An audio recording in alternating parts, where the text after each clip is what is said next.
आप सभी भाई-बहनों का धर्म दर्शन की ज्ञान संदेश कक्षा में एक बार फिर स्वागत है। आज एक शब्द कामना को लेकर चर्चा करने जा रहे हैं।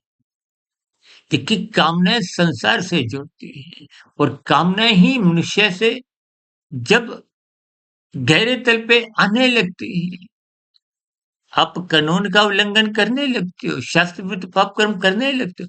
यानी कि कामना जब तमोगुण का रूप धारण कर लेती है, तो स्थितियाँ बिगड़ने लगती हैं। पाप कर्मों का क्रमशः बनने लगता है।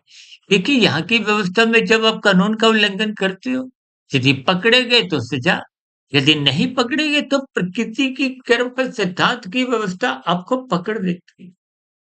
इसलिए तो कर्मफल सिद्धांत की स्थितियों पर हम विशेष चर्चाएँ करते हैं।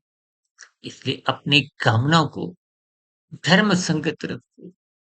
धर्म का अभिप्राय कि आपकी किसी इच्छा से, कामना से दूसरे मनुष्यों को, अन्य जीवों को, चाहे पक्षी हो, चाहे पशु हो, उनको पीड़ा नहीं हो। जब अन्य मनुष्यों को, जब प्रकृति के अन्य जीवों को कोई पीड़ा होगी, तो आपका वो जो कामना है, वो आपका एक तमोगुण की स्थिति, पाप कर्मों का क्रमशः बढ़ाती है।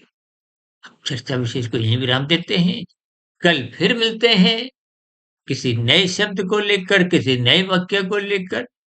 तक आप सुधीर भाटिया फकीर को इजाज़त दें। वीडियो विशेष को ध्यानपूर्वक सुनने के लिए सभी भाई-बहनों का बहुत-बहुत धन्यवाद।